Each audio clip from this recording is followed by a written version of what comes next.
नमस्कार, मैं आस्था पांडे और आप देख रहे हैं सी न्यूज़ भारत और करेंगे न्यूज़ बुलेटिन की ओर। न्यूज़ बुलेटिन में बात होगी दमोह की, जहां दमोह रेलवे स्टेशन पर पुरुषोत्तम मास के अवसर पर यात्रियों के लिए निःशुल्क जल सेवा अभियान चलाया जा रहा है, जो पिछले एक सप्ताह से लगातार जारी है।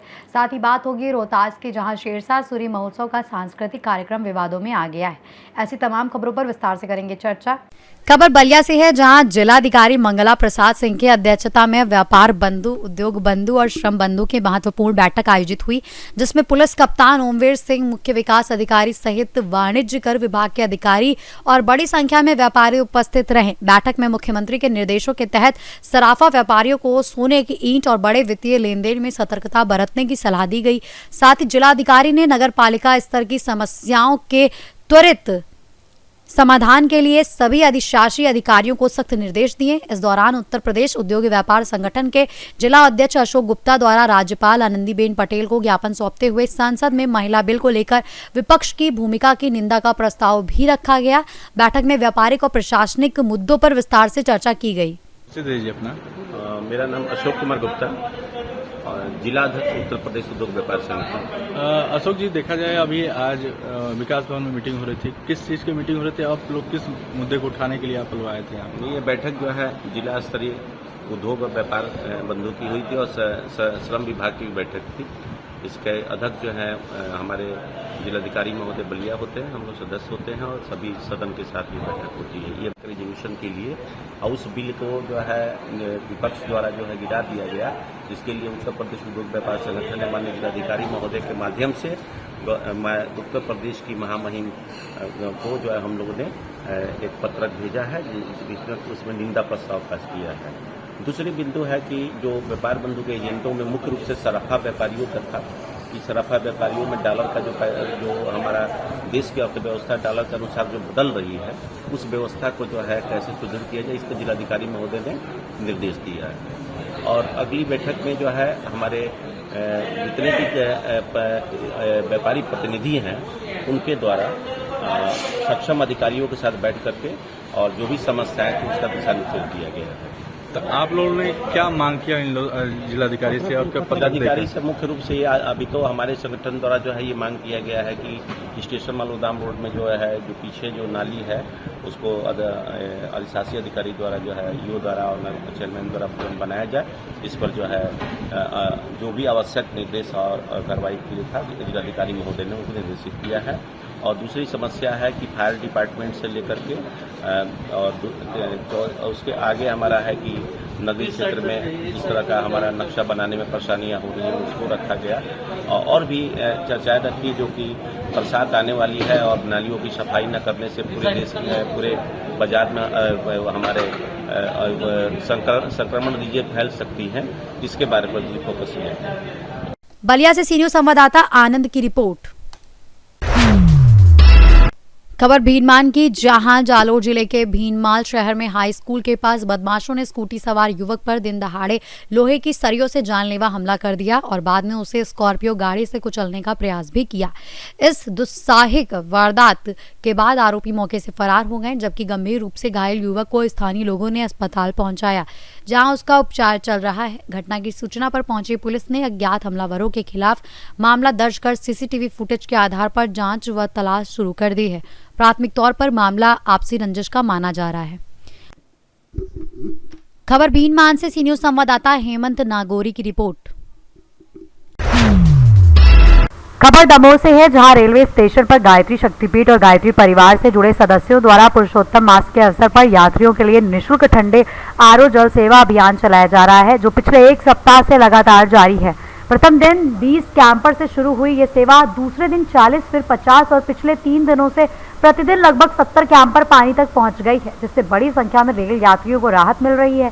वरिष्ठ परिजन और युवा स्वयंसेवक मिलकर प्लेटफॉर्म और ट्रेनों के डिब्बों में जाकर यात्रियों को ठंडा पानी उपलब्ध करा रहे हैं और सेवा भाव से कार्य कर रहे हैं। इस सेवा में रविशंकर अग्रवाल, सुनील सैनी, पंकज हर्ष, नीरज हर्ष सहित अनेक सदस्यों ने सक्रिय रूप से योगदान दिया। पुरुषोत्तम माह में गायत्री परिवार द्वारा एक योजना बनाई गई कि क्यों ना इस बार हम लोग कि दमोह से निकलने वाली यात्री गाड़ियों के जनरल कोच के यात्रियों को उनके कोच के अंदर जाकर जल पिलाएं। योजना गायत्री शक्ति परिवार की बनी और तुरंत ही उसके लिए 5,000 रुपये इकट्ठा हो गया।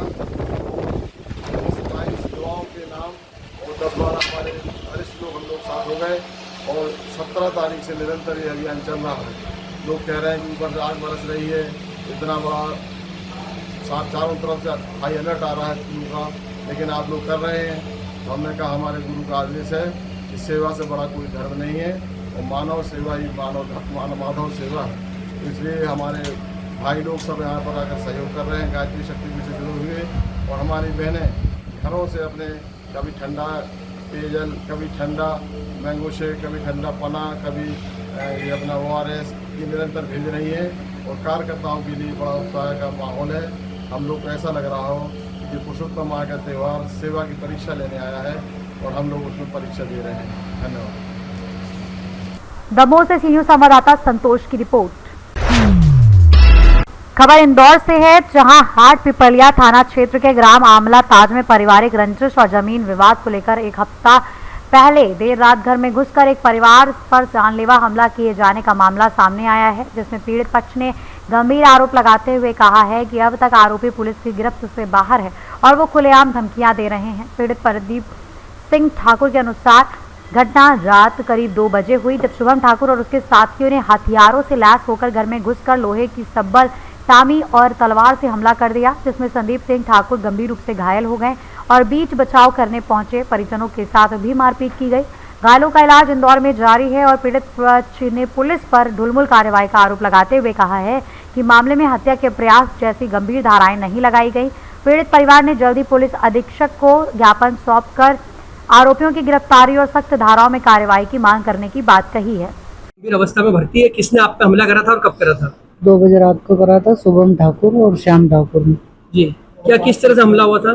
टामी से और तलवार से। तलवार से? हाँ। तो क्या गंभीर, आपको बहुत गंभीर घायल हो गया था? मेरे को सिर में लगी है, 6-7 टाँके सिर में आए और पैर में राड लगी है, 3 हाथ में लगी है, 1 राड। जी, क्या पुलिस ने आपका अभी तक बयान नहीं लिया है? बयान नहीं लिया सर अभी तक। और आप क्या चाहते हैं? आरोपी अभी तक फरार है, क्या चाहते हैं आप? गिरफ्तार होना चाहता हूँ उनके। वो आरोपियों की गिरफ्तारी चाहते हैं आप? गिरफ्तारी चाहता हूँ। क्या अभी कोई जान से खतरा भी है आप लोगों को? हाँ है ना सर। ये जो है, जो शुभम ठाकुर और ये जो नाम बता रहे हो, ये कौन है, क्या लगता है? ये मेरे अंकल के लड़के। क्या किस तरह की रंजिश रखते हैं ये आपसे? ये पुराना जमीन का विवाद था जी, तो जमीन का विवाद भी सोल्व हो गया था। हल हो गया था? हाँ, विवाद पूरा थाने में हो गया था। अच्छा, जिसके बाद में भी उनने वो करा। उसके बाद भी उन्होंने रंजिश रखा हमला किया? 2 बजे रात को हमको मारा। अभी आरोपी फरार है फिलहाल? फरार है। आपका नाम बताइए। प्रदीप सिंह ठाकुर। भाई साहब, हम देख रहे हैं कि आप इंदौर के देवगुराड़िया क्षेत्र में एनर्जी हॉस्पिटल में भर्ती हैं। क्या मामला है और किस तरह की मारपीट आपके साथ कहां पर हुई थी? हम लोग ग्राम अमला ताज में सर मारपीट हुई हमारे साथ में। 2 बजे रात की घटना है। वो घर में घुस के हमको मारा है। किसने मारा था और क्यों मारा? मेरे अंकल का लड़का है, एक का नाम श्याम है, एक का नाम शुभम है। श्याम ठाकुर, शुभम ठाकुर, ज्ञान सिंह ठाकुर पिता का नाम। ये क्यों मारा और क्या हो गया था मामला? सर हमें कुछ पता नहीं है कि उन्होंने क्यों मारा और काय के लिए मारा। आपका कुछ जमीन संबंधित मामला भी था? हाँ सर, जमीन संबंधित मामला था। वो भी थाने से अगले साल सोल्व हो गया था। अच्छा, वो मामला हाँ, वो मामला निपट गया था। उसके बाद भी उन्होंने मारा हमको। क्या किस तरह से हमला हुआ और कितने बजे हुआ? 2 बजे रात की घटना है। 2 बजे रात को घर पर आए और उन्होंने हमला किया डायरेक्ट। किस तरह से हमला किया? कौन कौन से हथियार थे उनके पास? सर टामी, सब्बल और तलवार। अच्छा, क्या जानलेवा हमला किया था? सर जानलेवा हमला किया था उन्होंने 2 बजे रात के पूरी साजिश के साथ में। कौन कौन घायल हुआ था इस हमले में? इसमें मैं और मेरा भाई छोटा, दोनों घायल है। क्या गंभीर घायल हुआ था? हाँ, गंभीर घायल है मेरा भाई छोटा। अच्छा, थाने में इसकी रिपोर्ट दर्ज कराई थी? हाँ, थाने में रिपोर्ट दर्ज कराई थी। कौन से थाने में रिपोर्ट दर्ज? हाटिपला थाने में रिपोर्ट दर्ज करवाई थी। तो क्या कौन सी धाराएं जो गंभीर धाराओं में प्रकरण दर्ज नहीं हुआ इसमें? अभी गंभीर धारा में कोई से भी प्रकरण दर्ज नहीं कर पा रहे हैं। क्या आप लोगों ने बोला था प्राणघातक हमले की धारा लगाई जाए? जी सर, हमने खूब बोला कि प्राणघातक हमले की धारा लगाई जाए, लेकिन हमारी एक भी नहीं सुनी उन्होंने। क्या जो दूसरा पक्ष है, कोई अधिकारी वगैरह भी उनसे मिले हुए हैं? एक अधिकारी है, कोई उनका अधिकारी का नाम तो सर पता नहीं है, लेकिन इंदौर से है वो। ग्रामीण में ऐसा कुछ है उनका, उनको सर उनका सब दबाव से वो, उनका संरक्षण है। हाँ उनका संरक्षण है, तो वो कुछ कर पाने, पुलिस दबाव में क्या है। इस हमले में आपके परिवार की महिलाओं के हाँ। पर भी हाथ उठाया गया था? हाँ, हमारे परिवार की महिलाओं के साथ भी हाथ उठाया गया और छेड़खानी भी करी उन्होंने। अच्छा, आप ये जो हॉस्पिटल में कब से भर्ती है? हॉस्पिटल में सर हम मतलब 18 के दिन से भर्ती है। अच्छा, तो क्या अभी तक कोई पुलिस यहाँ पे आपका बयान वगैरह लेने आई है हॉस्पिटल में? अभी तक सर कोई बयान लेने नहीं आई। मेरा बयान ले गए, लेकिन मेरा भाई बोलने की स्थिति में नहीं था, तो हम फोन पे फोन लगा रहे कि उसके बयान लेने आ जाओ, लेकिन अभी तक कोई बयान लेने नहीं आ रहा है। अब आप क्या चाहते हैं प्रशासन से? मैं प्रशासन से ये रिक्वेस्ट चाहता हूँ कि उनके ऊपर जल्द से जल्द कार्रवाई करें। क्या आरोपी अभी भी फरार है? आरोपी अभी भी फरार है और हमारी जान को खतरा है। आपका नाम बताइए। संदीप सिंह ठाकुर। घटना किस तरह की घटना? इस तरह की, जब से सारे के सारे आए, हम यहाँ सोए थे और सारे आके अंदर घुसे, फिर उसने मारा, फिर उसको भी, बच्चे को भी मारा, छोटे को भी, और हमको भी, सबको मारा। और कौन लोग थे? वो मेरा देवर का लड़का था, एक छोटा, बड़ा वाला शुभम। ये घटना कितने समय की है? रात की 2 बजे। तो बीच बचाव में कोई आए थे? तो बीच बचाव में कोई नहीं आए थे, हम घर घर पे थे, सब भग के गए इधर। ये लाड़ी गई, उसके पापा गए, फिर आए, जब तक वो मार कूट के भग गए। किन किन लोगों को चोट आई है? वो मेरे छोरे को है, दोनों को, और हाँ, उस लाड़ी को है। पुलिस में FIR हुई इस मामले में? पुलिस में वो गए थे रिपोर्ट करने, उसको तो हमको नहीं पता था। बच्चे की तो हुई है, दोनों की। आपका क्या नाम है? भगवान का। क्या आपके बेटे हैं दोनों? दोनों मेरे बेटे। आपको कहीं लगी है? आपको भी कोई चोट? मेरे को तो नहीं है, मेरे को धक्का भी नहीं करी, सर तो गिरी गई मैं तो, मेरे तो पैर पहले ही दुख रहे थे।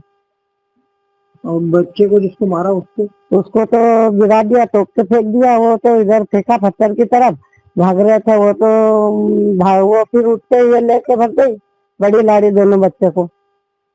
एक छोटा लड़का था, एक बड़ा था, वो 6-7-8 साल का। बच्चे को फेंक दिया उठा के, तो वो बड़े वाले को मैं लेके भाग। बड़े बच्चे होगा 8 साल का होगा, 8-10 साल का होगा। उसको कहीं चोटें आई? मैं उसको यहाँ कोनी में आई है, मैं लेके भागी ना। वो सब कह रहे थे भागो भागो, इसको मारो, इन 2 बच्चों को मारो। दोनों बच्चे को लेके भागी, तो जब भी मेरे ऊपर बाटे फेंके उनने, पाँव में थोड़ी सी मोच आ गई, पड़ गई थी मैं, पर जब भी मैं बच गई। तो कितनी बजे की घटना है? ये 2 बजे की है, रात की। हाँ। आपका नाम? राधिका। आप फरियादी में से आप क्या है यहाँ पे इस परिवार में?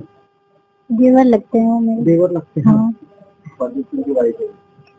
इंदौर से सी न्यूज संवाददाता राकेश रायकवार की रिपोर्ट। खबर महाराष्ट्र से है, जहां फुलंब्री तहसील में फर्जी डॉक्टरों के खिलाफ खबर प्रसारित करने के बाद पत्रकार राधेश्याम त्रिंबक हिवाले को अज्ञात व्यक्ति द्वारा गाली गलौज करने और जान से मारने की धमकी देने का मामला सामने आया है, जिससे क्षेत्र में तनाव का माहौल है। शिकायत के अनुसार बाबरा निवासी और एक मराठी समाचार चैनल के संवाददाता हिवाले ने हाल ही में फर्जी डॉक्टरों पर रिपोर्ट प्रसारित की थी, जिसके बाद 21 मई की रात करीब 11 बजे एक अज्ञात व्यक्ति उनके घर पहुंचा और खबर दिखाने को लेकर विवाद करते हुए उन्हें गालियां दी तथा जान से मारने की धमकी दी। इस मामले में पीड़ित पत्रकार की शिकायत पर वडोद बाजार पुलिस स्टेशन में अज्ञात आरोपी के खिलाफ विभिन्न धाराओं में मामला दर्ज कर लिया गया है और पुलिस आगे की जाँच कर रही है। मी राधेश्याम त्रिंबक हिवाळे, मी न्यूज मराठी 24/7चा पत्रकार, फुलंब्री तालुका प्रतिनिधी। मी मागील 2 दिवसापूर्वी मी मंत्रालयामध्ये जाऊन आरोग्य मंत्रालयाला एक निवेदन दिलं। एक बोगस डॉक्टरमुळं पूर्ण फुलंब्री तालुक्यामध्ये जेवढे बोगस डॉक्टर आहेत त्यांच्यावर कारवाई व्हावं यासाठी मी निवेदन दिलं। निवेदन देण्याचं कारण एवढंच माझं की माझ्या घरातले माझे काका गेले बोगस डॉक्टरामुळं, माझी वहिनी गेली बोगस डॉक्टरामुळं। त्यामुळं मी निवेदन दिलं की जेवढे बोगस डॉक्टर आहेत त्यांच्यावर कडक कारवाई होण्यात यावी। त्यांच्यावर कुठं ते काय करतात माहिती आहे का, की जेव्हापर्यंत पेशंट सिरियस होत नाही तोपर्यंत स्वतः त्याच्यावर ट्रीटमेंट करतात आणि ट्रीटमेंट झाल्याच्या नंतर ते जर सिरियस झाले तर ते त्यांना पुढं हलवण्यात येतं। पुढं हलवण्याच्या नंतर जर तो व्यक्ती जर चांगला स्ट्रॉंग असला तर तो घाटीपर्यंत जातो, घाटीपर्यंत नाही गेला तर तो जागीच गमावतो, म्हणजे त्याची मयत होती। आणि मयत झाल्याच्यानंतर हे डॉक्टर सांगतं की आमचा काहीही विषय नाही आहे। पण ह्या बोगस डॉक्टरवर कारवाई होण्यासाठी मी आरोग्य मंत्री यांना निवेदन दिलं। निवेदन दिल्याच्या नंतर मला त्या निवेदनाचा आणि त्या बातमी प्रसारित करण्याचा राग मनामध्ये धरून सनी काही बोगस डॉक्टर माझ्या रात्री 11 वाजता घरी आले. घरी आल्याच्या नंतर त्यांनी मला धमकी दिली, म्हणजे मला शिव्या गाळ्या केल्या. मी आतमध्ये माझ्या सर्व परिवारासोबत, माझ्या छोट्या छोट्या मुलीसोबत घरात होतो. घरात असताना रात्री 11 वाजता जोरजोरानं माझ्या घराबाहेर शिव्या गाळ्या करण्यात आल्या. मादरचो, तू असा काय करतोस, आमच्या तू बोगस बातम्या का माझ्या बोगस डॉक्टर आहे म्हणून तुम्ही बातम्या छापतो, असा तसा करतो म्हणून तुला जीव मारून टाकू आम्ही, असं तसं मला बोगस धमक्या आल्या त्यांच्या. पण मी धमक्याला घाबरत नाही आहे कोणाच्या. पण विशेष असा आहे की माझा परिवार माझ्या संग असल्यामुळं मला कुठंतरी भीती वाटली की पण नको माझ्यामुळं माझ्या परिवार होईल. पण मी ज्यावेळेस दरवाजा उघडला आणि बाहेर आलो तर ते लोक त्यांच्या तोंडाला काही कपडा बांधलेला होता आणि त्या लोकांनी स्वतःच्या गाडीवर बसून ते प्रसार झाले. पण मी शासनाला एवढीच प्रार्थना करतो की ह्या बोगस डॉक्टर कडक कारवाई करण्यात यावी आणि जो मला धमकी दिली त्या वडोदबाजार पोलीस स्टेशनमध्ये मी माझा फिर्याद केलेला आहे आणि वडोदबाजार पोलीस स्टेशनला माझी विनंती आहे की ज्यांनी मला धमकी दिली त्यांचा शोध घेऊन त्याच्यावर कडक एक कारवाई करण्यात यावी अशी विनंती करतो. महाराष्ट्र से सी न्यूज संवाददाता फिरोज खान की रिपोर्ट। खबर रोहतास से है, जहां जिला प्रशासन के नेतृत्व में आयोजित 2 दिवसीय शेरशाह सूरी महोत्सव 2026 का सांस्कृतिक कार्यक्रम विवादों में आ गया है। जहां भोजपुरी गायक विकास पांडे द्वारा मंच से कुछ लोकप्रिय लेकिन अश्लीलता के आरोप वाले गीतों की प्रस्तुति के बाद लोगों और सामाजिक संगठनों में नाराजगी फैल गई है। विरोध करने वालों का कहना है कि प्रशासन की मौजूदगी में इस तरह की प्रस्तुतियां जिले की सांस्कृतिक गरिमा के विपरीत है और ऐसे आयोजनों में प्रेरणादायक एवं पारंपरिक कार्यक्रमों को प्राथमिकता दी जानी चाहिए, जिससे अब प्रशासन की भूमिका पर भी गंभीर सवाल खड़े हो गए हैं। रोहतास से सी न्यूज संवाददाता पंकज कुमार की रिपोर्ट। खबर सांगली से है, जहां शहर में लोक निर्माण विभाग द्वारा कराए गए सड़क निर्माण कार्यों में भारी अनियमितताओं के आरोप सामने आए हैं, जिससे स्थानीय लोगों में गहरा आक्रोश है। जिला योजना एवं विकास समिति से सड़क निर्माण के लिए लगभग 1,59,698 रुपए की राशि स्वीकृत होने के बावजूद सड़क की गुणवत्ता और चौड़ाई को लेकर गंभीर सवाल उठ रहे हैं। नागरिकों का कहना है कि सड़क को निर्धारित मानकों के अनुसार नहीं बनाया गया है। कई जगह ये इतनी संकरी है कि 4 पहिया वाहन निकलने पर पूरा रास्ता बाधित हो जाता है। लोगों ने भ्रष्टाचार के आरोप लगाते हुए सवाल उठाए कि इतनी बड़ी राशि आखिर खर्च कहाँ हुई और कार्य की गुणवत्ता इतनी खराब आखिर क्यों है। मामले को लेकर प्रशासन और संबंधित अधिकारियों की कार्यशैली पर भी संदेह जताया जा रहा है तथा नागरिकों ने पूरे प्रकरण की उच्च स्तरीय जांच की मांग की है। सांगली से सी न्यूज संवाददाता वाहिद मुल्ला की रिपोर्ट। खबर श्री गंगानगर से है, जहां क्षेत्र में शनिवार को खिचिया सलेमपुरा रोड पर समेजा कोठी थाना इलाके में एक भीषण सड़क हादसा हुआ, जिसमें तेज रफ्तार स्विफ्ट डिजायर कार अनियंत्रित होकर सड़क किनारे पेड़ से टकरा गई। इस दर्दनाक दुर्घटना में 3 लोगों की मौके पर ही मौत हो गई, जबकि 2 अन्य गंभीर रूप से घायल हो गए। टक्कर इतनी जबरदस्त थी कि कार पूरी तरह क्षतिग्रस्त हो गई और मौके पर अफरा तफरी मच गई। सूचना पर पहुंची पुलिस ने ग्रामीणों की मदद से घायलों को बाहर निकालकर राय सिंह नगर उप जिला अस्पताल पहुंचाया, जहां डॉक्टरों ने 3 को मृत घोषित कर दिया, जबकि गंभीर रूप से घायल 2 लोगों को जिला अस्पताल रेफर किया गया है। प्रारंभिक जानकारी के अनुसार सभी कार सवार रावला मंडी क्षेत्र के निवासी थे और किसी विवाह समारोह में जा रहे थे, तभी यह हादसा हो गया। पुलिस ने शवों को मोर्चरी में रखवाकर जांच शुरू कर दी है, जबकि तेज रफ्तार और नियंत्रण खोना हादसे का मुख्य कारण माना जा रहा है। श्रीगंगानगर से सी न्यूज संवाददाता हेमंत की रिपोर्ट। खबर सुकमा से है, जहां बस्तर के सुकमा जिले से विकास और सुशासन की एक प्रेरणादायक तस्वीर सामने आई है, जहां दूर नक्सल प्रभावित और पहुंच विहीन गांवों में खुद कलेक्टर अमित कुमार और जिला सीईओ मुकुंद ठाकुर मोटरसाइकिल से पहुंचकर ग्रामीणों से सीधे संवाद करते हुए नजर आए। ऊबड़ खाबड़ और पथरीले रास्तों की परवाह किए बिना अधिकारी मैलासुर, दंतेशपुरम, गच्छनपल्ली और बुर्क लंका जैसे गांवों तक पहुंचे, जहां उन्होंने चौपाल लगाकर लोगों की समस्याएं सुनी और कई विकास कार्यों को मौके पर ही मंजूरी दी।